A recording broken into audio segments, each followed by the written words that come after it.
And a very happy Friday to you at 12:08 in the West. Talk Radio 790 KABC, the John Phillips Show. Broadcasting live from the Morongo Casino Resort and Spa Living Room Studios.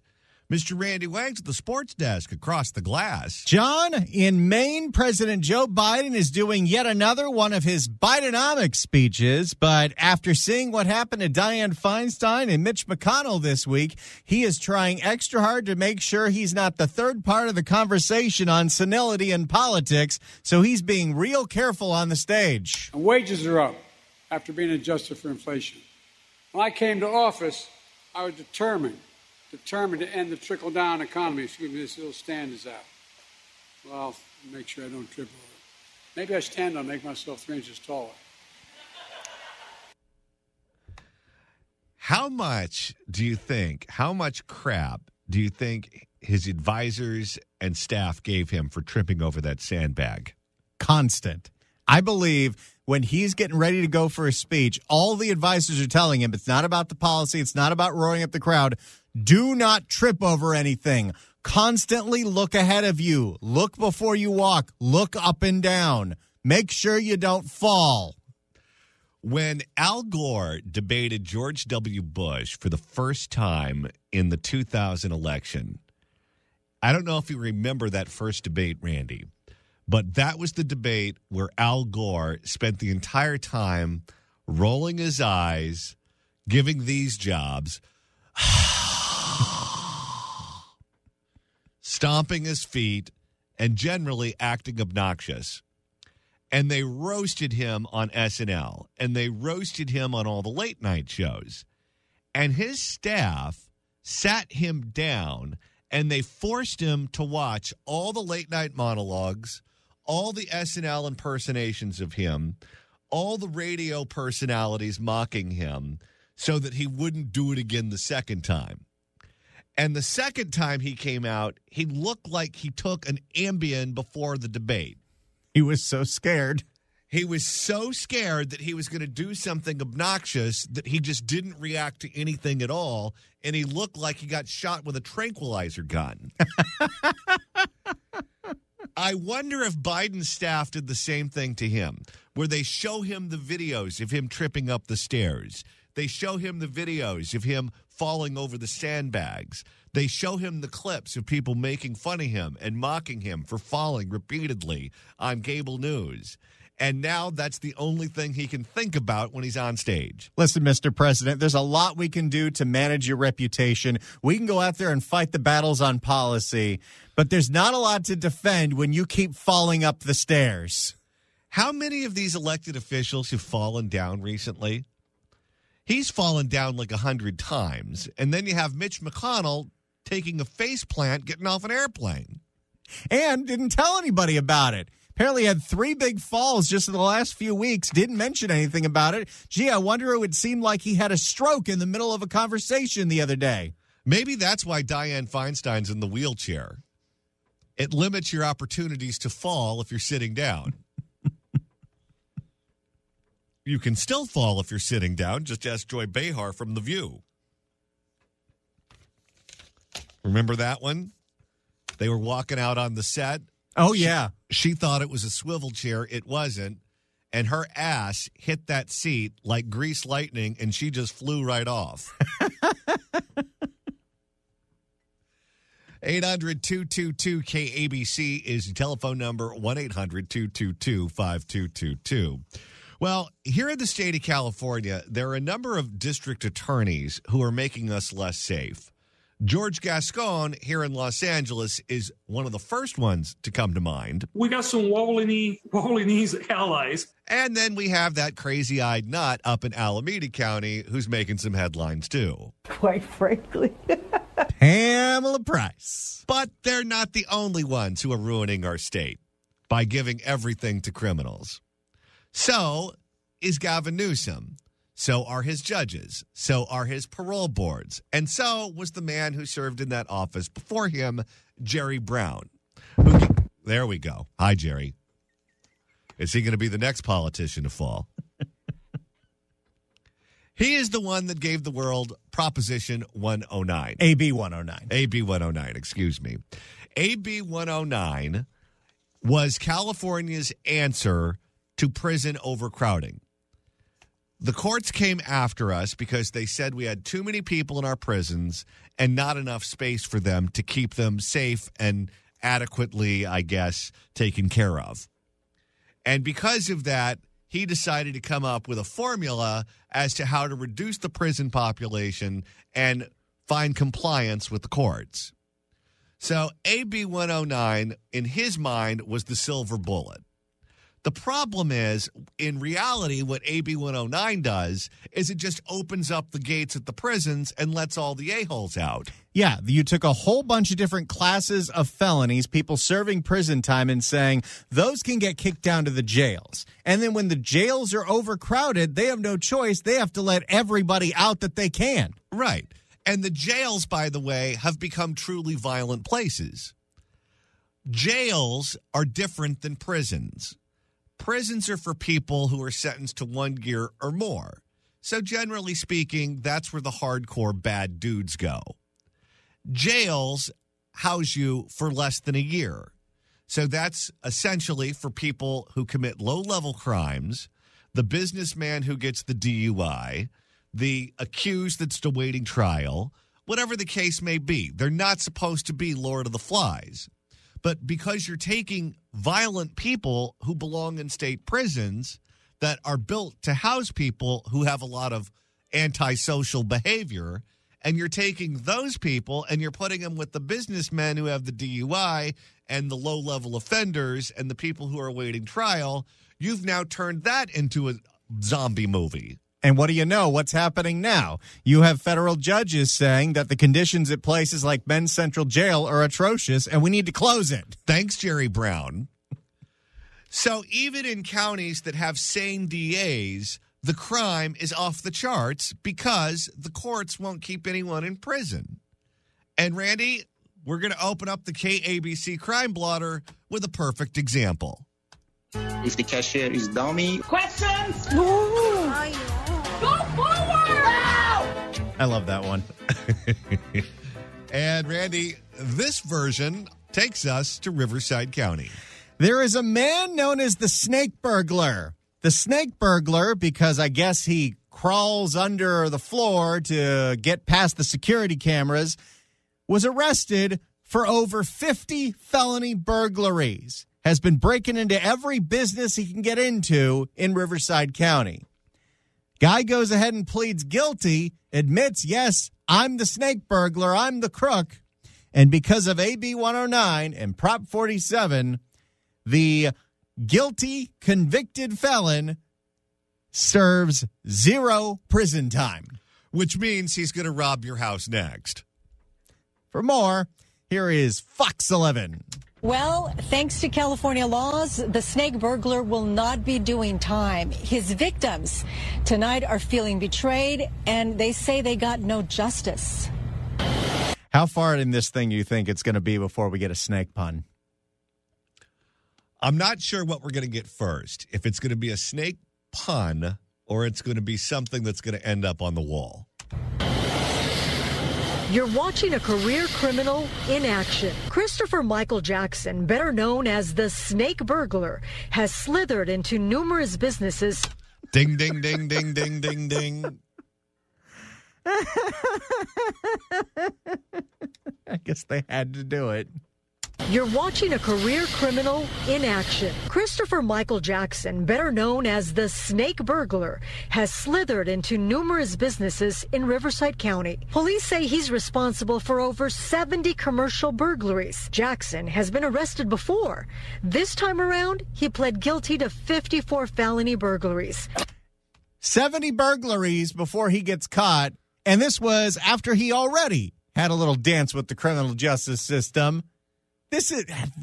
Why do we even have the laws? You know, no one named Michael Jackson can follow the law. Police say he's responsible for over 70 commercial burglaries. Jackson has been arrested before. This time around, he pled guilty to 54 felony burglaries. You just hear that off the bat. Someone pleads guilty to 54 felonies. You assume they're going away for a long, long time. It was 3 strikes and you're out, not 55 strikes. He pled guilty to 54 felony burglaries. But is he doing time behind bars? Absolutely not.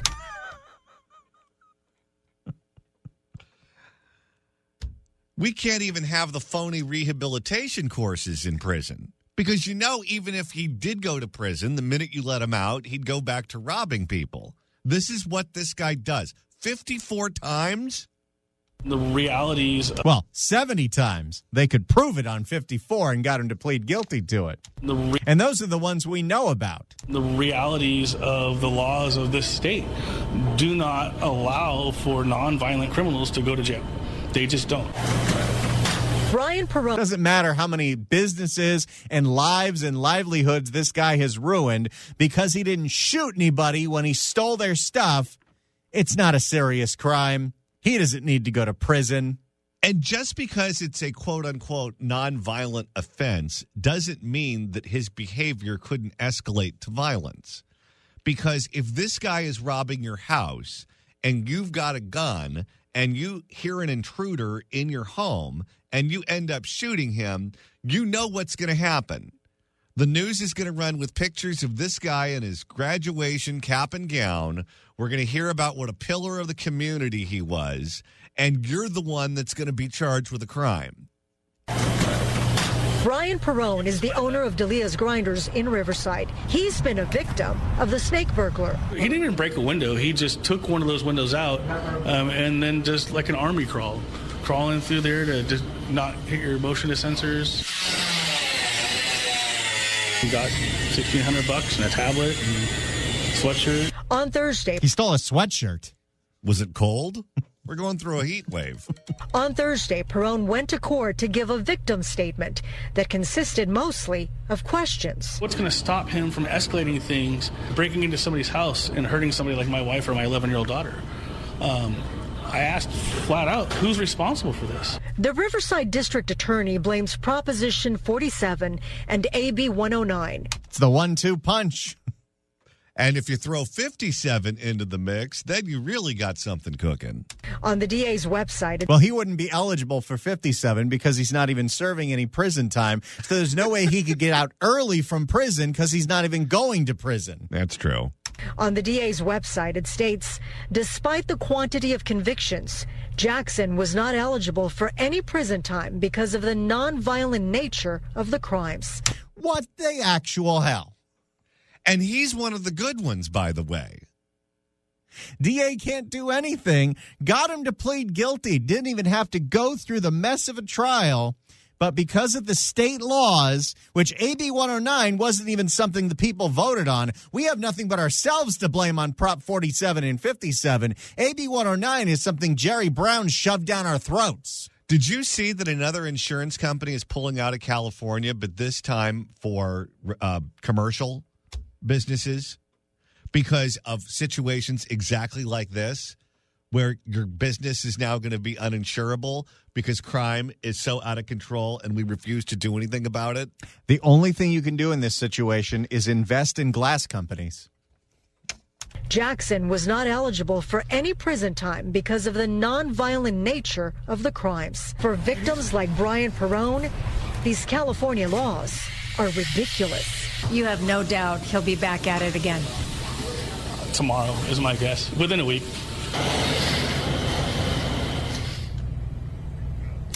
Jackson was sentenced to 7 months in jail and released on good credit because he's been in custody since he was arrested. He was also given 12 years probation. He has to wear a GPS ankle monitor, and he has to pay restitution in the amount of $158,000. Now, John, this story aired last night. What are the chances that he's already cut that bracelet off? Why do it? If they catch you, nothing's going to happen. Why would you stop being he's very good at breaking into businesses, did it 70 times before he got caught. When he did get caught, he served 0 jail time. I'm sure the $150,000 he's supposed to pay back is a fraction of the crap he actually stole. This guy's making it big. Unless the ankle monitor makes you itchy, there's no reason to cut it off. Now, we heard how Fox 11 reported it. You and I reported it. The question I have is, how are the left-wing outlets reporting the story? Is it an outrage story? Are they upset at the outcome of what happened? Did the LA Times even cover it? Did Spectrum News cover it? I'll tell you this. The local TV stations all covered it, and they all covered it the right way. I just thought Fox 11 did the best job, so I went with that. I am looking up snake burglar, and I see the Riverside Press Enterprise reported on it. Okay. Seeing the Desert Sun reporting on it. Fox News, Channel 4, Channel 11, KTLA, CBS News. Not seeing anything from the paper of record in Southern California. Nothing in the LA Times on this. How about Spectrum? Did they do it? They did not. They were too busy asking Ulysses Hernandez if we can keep more people out of jail. Are we sure that Spectrum didn't do it? Can we do a search on their page? I can try. Their website is notoriously terrible. But let's see if I can look up Spectrum. Let's see if we can find it. No. Snake burglar did not match any news results. How about KPCC? All right. KPCC. Public Radio. 0 news results. Okay. See, this is the problem that we have. This is a completely outrageous story. The facts are not in dispute. We know that this guy is burglarizing people right and left. We know that the victims are totally outraged because he did it how many times? Was it 55? He pled guilty to 54, 54, but he did more than 70 burglaries. Okay. So he pled guilty to 54, convicted, no prison time because of our completely insane laws. Everyone is outraged, involved in the process. The DA, the victims, you name it. And the newspaper of record just simply doesn't cover it so that most people in California don't even know that this happened. Spectrum doesn't report it, so their audience doesn't know that this happened. KPCC, public radio, they don't report it, so their audience doesn't even know that it happened. So they turn to their people and they say, let's talk to a statistician and look at this. There are fewer crimes in California.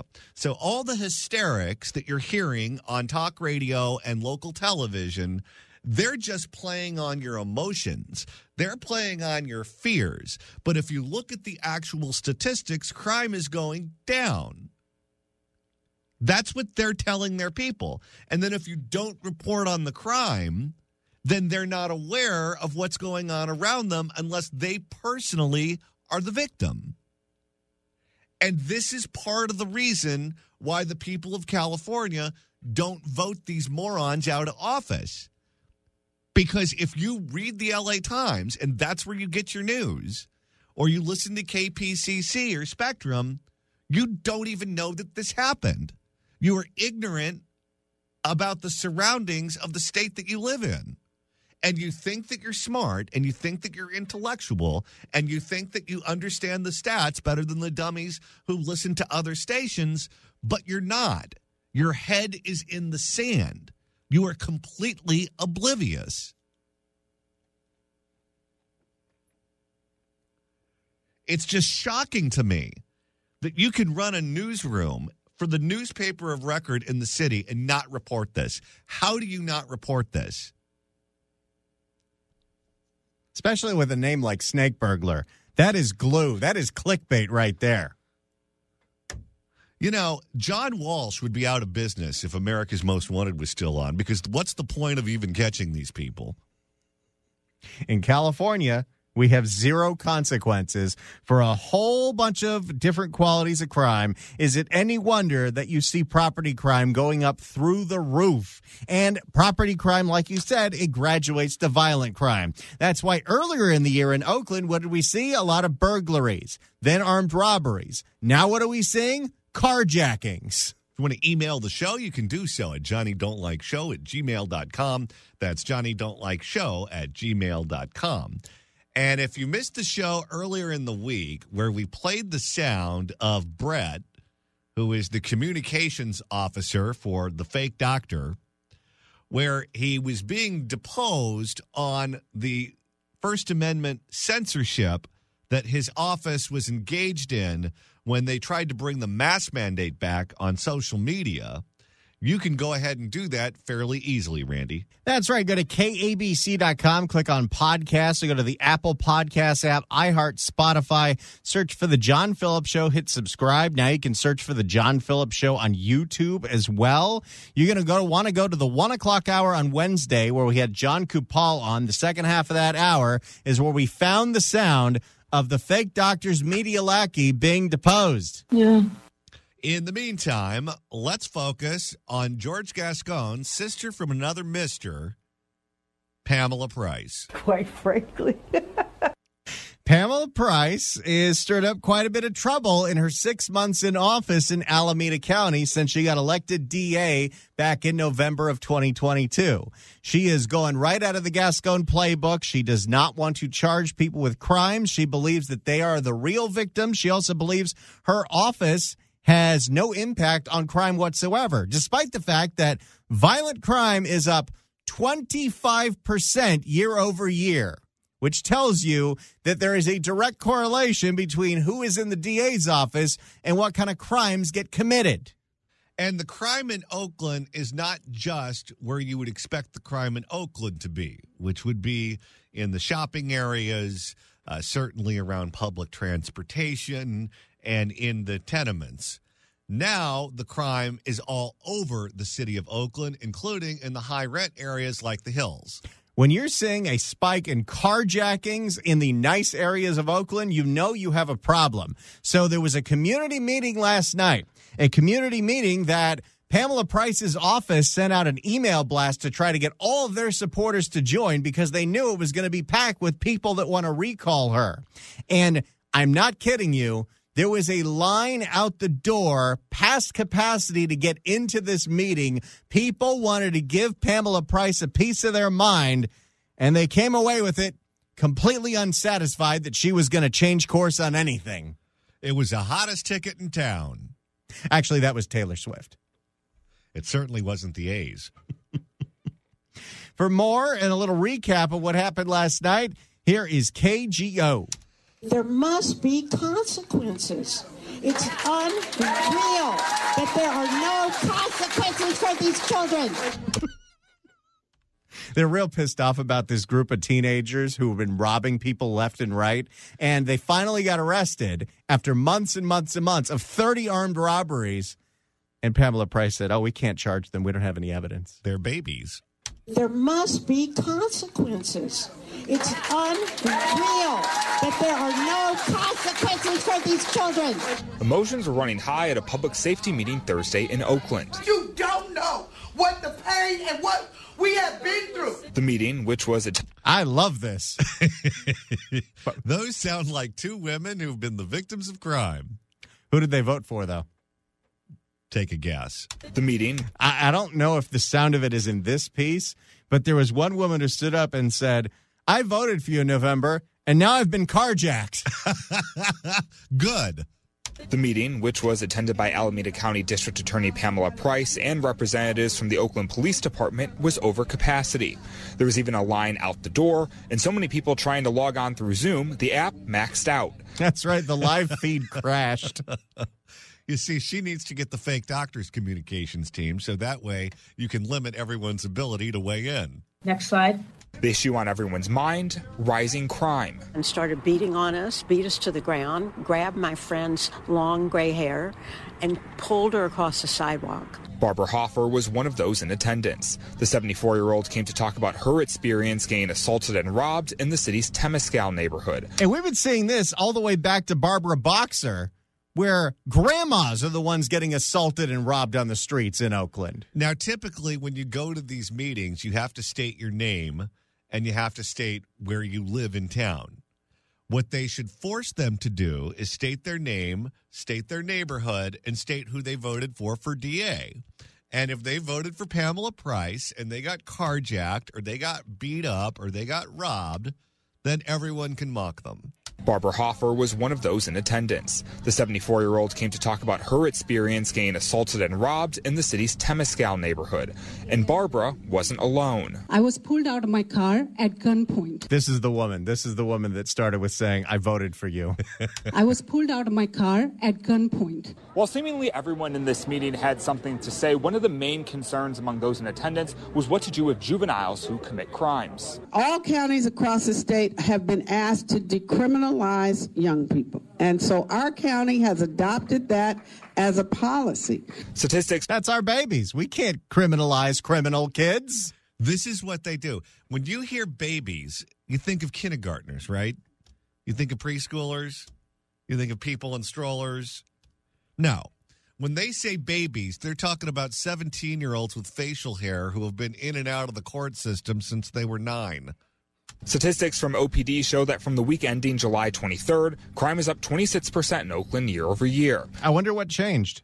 Many in the audience demanded answers from the DA as well as the police over what they're doing to stop the violence. One case that came up several times was the arrest of a group of 9 children police say were connected to 35 different robberies. Children is a technical legal term.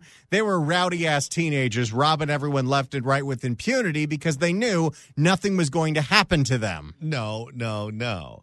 If you go back to English law, they're referred to repeatedly in the books as babies. Was the arrest of a group of 9 children police say were connected to 35 different robberies. A form of consequences established that don't always involve incarceration, but do involve and carry some punitive damages that requires the person to be responsible. While there were a variety of different viewpoints at Thursday's meeting, there was one thing everyone could agree on. They want to feel safe in their neighborhoods. The people who are taking women, particularly older women, assaulting them, among other crimes, have to have consequences. It's ridiculous. In Oakland, Tim Johns, ABC 7 News. Yeah, there's no consequences right now. Do you think that these people are going to start voting differently? Well, you know what? When it comes to this specific office, we have seen a complete about-face. Neighboring town of San Francisco, they voted for someone even wackier than George Gascon and Chesa Boudin. And when that recall happened, it wasn't even close. 70% of the people voting in that election said, this guy got to go. We need to do something different. And now they have a DA that's actually doing her job. Right. But they also voted for Newsom, and they voted for Scott Wiener to represent them in the state legislature. And look at what's going on in Riverside County. They have a good DA. So let's say you replace Pamela Price with a good DA. Their hands are still tied because of the state law. And if you vote for the people who think like Newsom and Brown and Wiener at the state level, there's nothing the DA can do to reverse course. But it just didn't feel big enough. We just played for you some sound of a raucous meeting that took place up in Alameda County with their George Gascon clone, District Attorney Pamela Price. Quite frankly. Well, apparently it's not just the people who showed up to the meeting who were furious over the spike in crime in Oakland. So is the local chapter of the NAACP. That's right. The Oakland chapter of the NAACP put out an open letter saying that we need a state of emergency on the crime crisis in Oakland, and people need to be held accountable because, and this is true, the majority of the victims in these violent crimes are African Americans and minorities. Let's hear more on this. 7:05, the Oakland NAACP wants city leaders to declare a state of emergency because of rising crime. An open letter was issued by the NAACP, and it blasted both city and county officials. The head of the Oakland NAACP and Bishop Bob Jackson of Acts Full Gospel Church wrote the letter. It called crime in Oakland a crisis that mainly affects minority communities. Now, the NAACP statement said, quote, failed leadership, including the movement to defund the police, our district attorney's unwillingness to charge and prosecute people who murder and commit life-threatening serious crimes, and the proliferation of anti-police rhetoric have created a heyday for Oakland criminals. Now, you can read the entire statement on our website, KTVU.com. Pretty blistering. And here's what's funny. You look at what's going on in Sacramento. The Democrats who run the legislature and the Public Safety Committee don't want to increase the penalties for fentanyl dealing. They don't want to increase the penalties for child sex trafficking. They don't want to increase the penalties for virtually anything because they say that if you do that, it's racist. They say that it impacts communities of color more than any other community. So by arresting and housing criminals in prisons, you are committing an act of racism. But you listen to the NAACP and what they have to say about it, and they take the exact opposite position. They take the position that they're the victims of the crime, and they're sick of it too. It's funny. You look at these committees, and you look at these people in the legislature, and they deem themselves to be the arbiters of what's racist and what's not. And the point of view of actual blacks is irrelevant to them. We have a lot of white saviors in Sacramento. Boy, do we have a treat for you. Coming up in the Fix California Hour, we've got our pal Jennifer Van Laar from Red State. We've got Congressman Tom McClintock. And then at 2, Randy, the Motorman is going to be here in person. That's right. The Motorman live in studio the whole 2 o'clock hour. So if you want to ask a car question or wish the Motorman well after 43 years here on AM 790 KABC, you can do that in the 2 o'clock hour. Now, as for the 1:30 guest, Tom McClintock, I'm going to have to ride the dump button on that one. He did drop a profanity the last time he was on. I think I have it saved here. Let me see. Tom McClintock. Maybe it's just McClintock. Yes, here we go. This was the last time the congressman was on this show. This state has gone bat crazy. I don't know what it is about this show. There's something about it. It's happened since I started here. People feel the need to put their hair down or let their hair down, and it's F this and F that. People get so comfortable with you, John, they don't even realize they're on the radio. And they're not typically swearing at us. They're just swearing casually. We've got 2 more hours coming up on the John Phillips Show right here on Talk Radio 790 KABC. This state has gone bat crazy.